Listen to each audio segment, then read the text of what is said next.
But the other portion is to get the word out to our community and the wood business community, and even some of my fellow school districts, to come in and see what we're starting and what we're developing.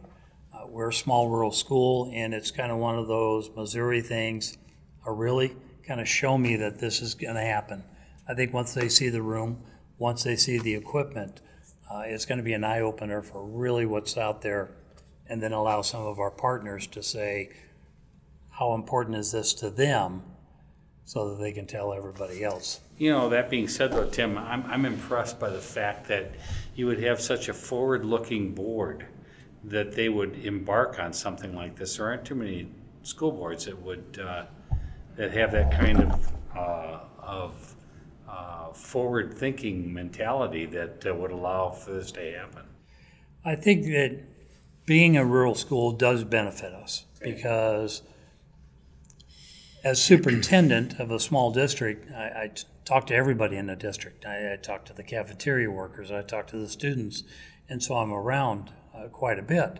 And it's very effective because as often as I talk to them, I talk to my board. So there's always this communication going back and forth. So this was no surprise as to what we were trying to do.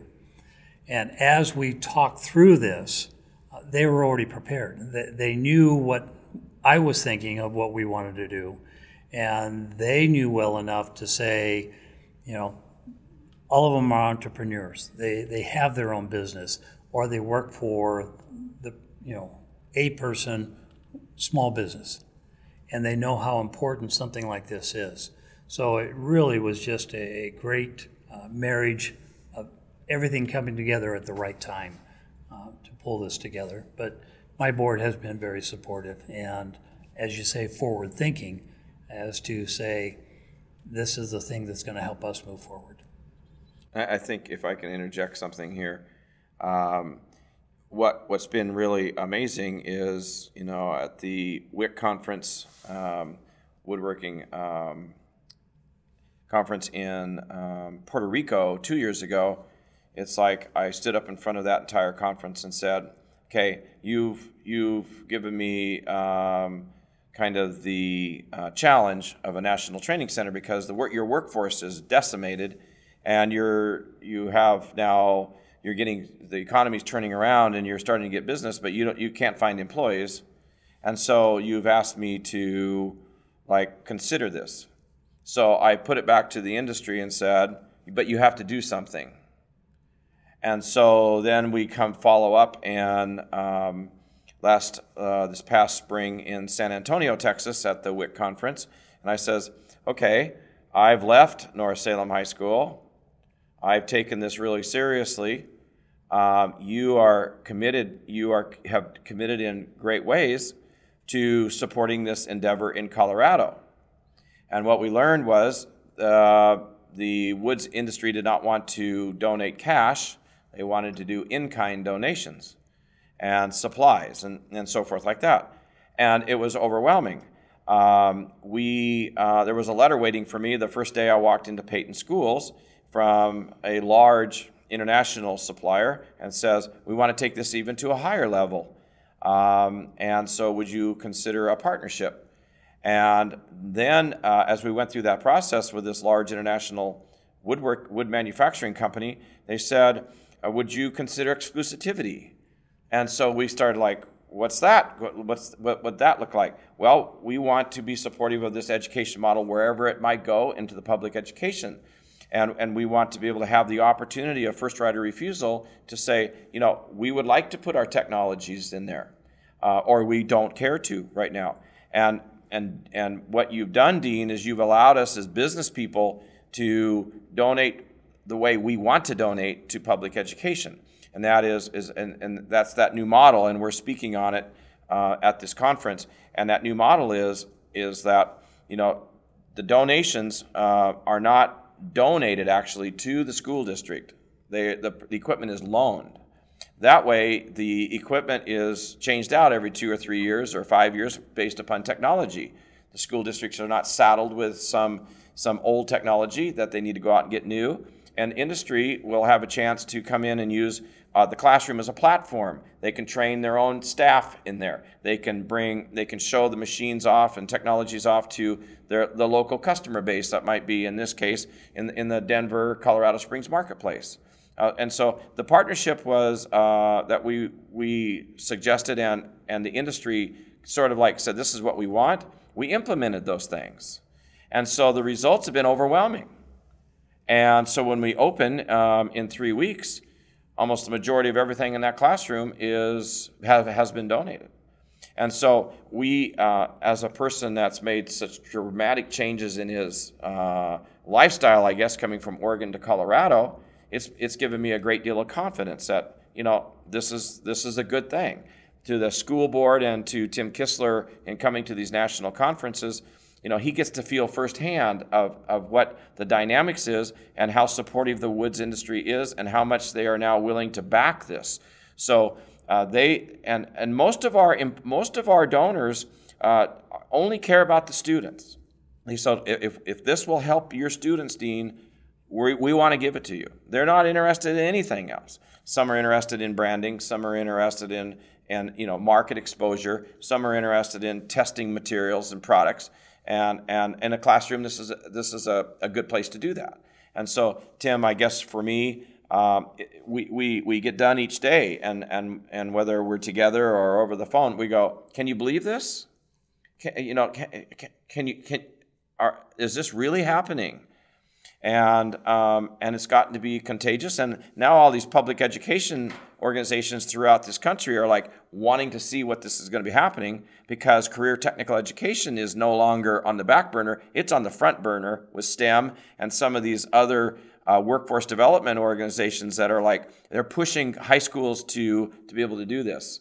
And so not only did Colorado commit to our high school program, they committed to the first National Training Center, which is for returning veterans, the Yellow Ribbon Program, which we hope to provide. It's for educators that need to be taught how to do the new model of career technical education.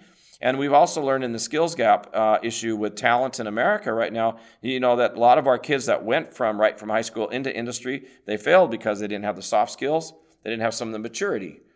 And so now we were able to provide kind of that skills gap.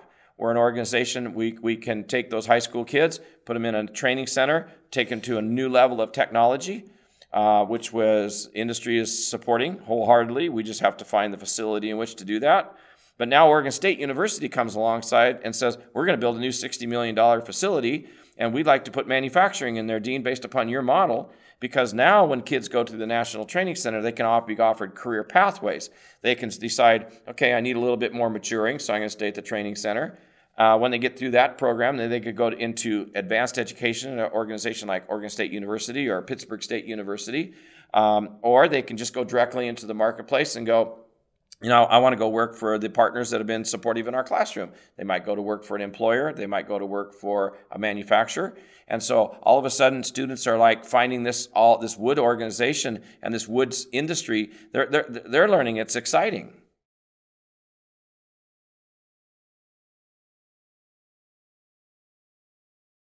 The plan, originally, as Mr. Mattson and I sat down and discussed this, one thing that we want is that this National Training Center should be a follow-up to what the students are learning through their cabinetry 1, 2, and 3. So a continuation of the curriculum. Right. We would like to be part of that, but that's not the only piece, because we're looking at the finishing piece or the follow-up, but also, as Mr. Mattson spoken about, is the Yellow Ribbon Program. Those military, coming out of the military and trying to move into the civilian life, we could work with those to be able to create these skills. Older people or older young people, as you can say, to at least start a career or start something to where they can be trained the skill set, which, if we're looking at the long view of the National Training Center, as to the technology piece, learning how to run a CNC router, how to run the edge bander, all these other things that they can learn, but also working with community college. As these students graduate high school, they may want to go into a skill set world, or they may want to go into the college, or they may want to do both. This would allow them to work through a junior college to be able to move forward to looking at, I can do both, or I want to move into one or the other. And then the final piece would also be, including with Oregon State or potentially Pittsburgh State, but also looking at potential some adult education. Because there's such a huge deficit in the workforce, we really want to try and grab anybody that is willing to come to learn to be able to move forward into this. So we're looking at January 2017 of starting this. Our main goal right now, August 17th, opening up for kids, but by January 17th, whether we build a building on our high school campus to where the kids can move right there, whether we move it closer to Colorado Springs to where we'd have a place to where we can reach more students with having the military bases right there in Colorado Springs, having more schools, having the junior colleges there, there would be more of a base to be able to draw students to be able to help them in that fashion. So right now the goal, January 2017, to have a building ready to go to teach the skills, but also some classroom work.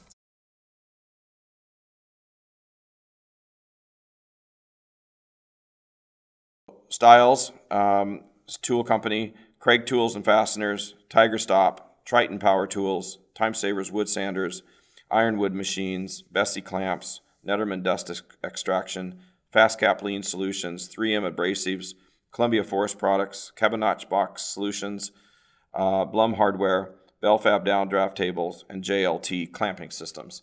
5 more were added just this week, so far yesterday, to that list. The list of just partners would be Barbeau Machinery, Elder Construction, JDS Multi-Router, William & Hussey Machine Company, Cabinet Vision Software, Grex Fasteners. Then becomes our education partners and publication partners, FDMC Publications, Woodworking Machine Industry Association, Oregon State University, Woodworking Career Alliance, Custom Source Woodworking, which is a large employer. Those are the lists that we have currently, plus, like I mentioned, a few others, and we are just extraordinarily grateful for that list.